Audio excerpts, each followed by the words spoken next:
welcome to my video. Jadi di video kali ini kita akan membahas satu rumus Excel yang akan sering juga dipakai di Excel gitu. Bagi teman-teman yang sering bekerja di Excel, maka sangat butuh dengan rumus ini. Nah, di video sebelumnya di rumus wajib Excel saya sudah pernah membahas tentang yang bagian average. Jadi di sini turunan average gitu. Jadi ini yang bagian average if gitu. Udah pernah juga kita bahas, tapi di sini kita bahas lebih detailnya lagi supaya teman-teman lebih ngerti gitu ya.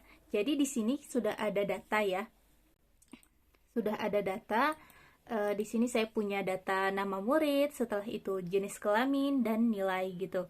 Nah, di sini kita ingin mengetahui berapa sih rata-rata nilai rata-ratanya dari murid laki-laki aja gitu ya. Jadi, untuk kalau kita pakai rumus yang average, berarti dia merata-ratakan seluruh nilai seluruh siswa gitu. Tapi kalau kita memakai rumus average if dengan syarat dengan suatu kriteria, maka kita bisa mengetahui rata-rata yang murid laki-laki saja tanpa harus membuat rata-ratanya secara manual gitu. Di sini mari kita coba.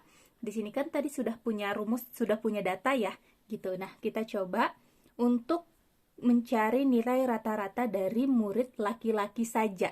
Jadi langsung saja kita bisa masukkan rumusnya sama dengan average if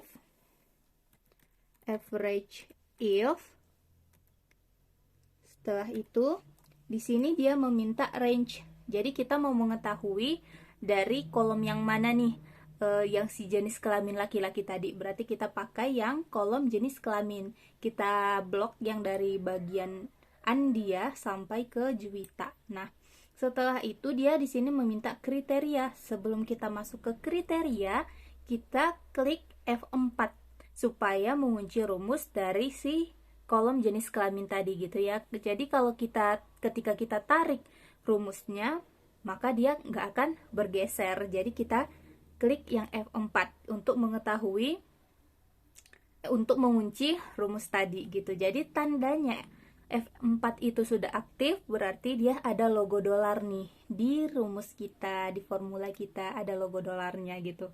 Setelah itu kita lanjutkan, kita titik koma. Nah, dia meminta kriteria, apa kriterianya gitu kan.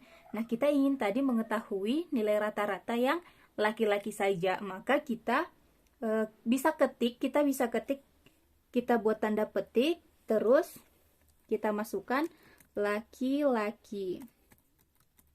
Kita buat tanda petik lagi. Nah, setelah itu kita titik koma dan average range. Kita mau mengetahui tadi dari nilai rata-rata laki-laki, makanya kita blok yang nilai rata-ratanya. Setelah itu kita tekan yang F4 untuk mengunci rumus kita tadi gitu. Setelah itu kita klik yang tutup kurung dan kita enter. Maka kita sudah mengetahui hasil dari nilai rata-rata laki-laki gitu. Nah, kalau kita nggak ingin ngetik tadi yang tanda petik terus laki-laki, kita bisa ubah. Misalnya kita aktifkan lagi rumus kita hapus dari yang tanda petik ini ya. Nah, di sini karena kita sudah ada sel yang berisikan informasi untuk laki-laki tadi, maka kita klik saja yang sel B14 ini yang untuk laki-laki gitu ya. Kita klik. Nah, di sini dia sudah muncul B14. Kita ketik titik koma. Setelah itu kita blok lagi yang nilai tadi. Jangan lupa F4-nya. Setelah itu tutup kurung dan kita enter. Nah, hasilnya akan tetap sama gitu ya kalau kita tidak ingin mengetik-ngetik lagi gitu. Nah, untuk nilai rata-rata yang perempuan, bagaimana cara mengetahuinya? Sama saja seperti yang laki-laki tadi, tapi kalau kita ingin lebih cepat lagi, nggak ngetik lagi, kita tinggal tarik kotak yang ada di kanan bawah dari hasil nilai rata-rata laki-laki tadi, kita tarik ke bawah.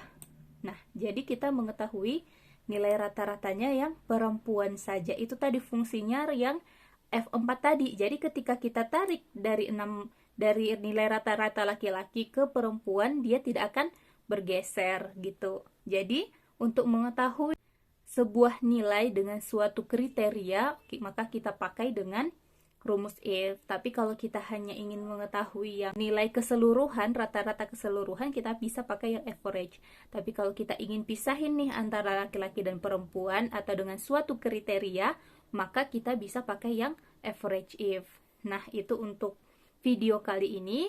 Tak usah panjang-panjang ya, supaya kita lebih cepat ngertinya. Yang penting teman-teman semua mengerti bagaimana cara pemakaian rumus yang average if ini. Semoga bermanfaat.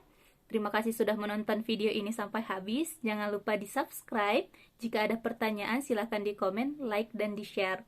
Terima kasih. See you in the next video.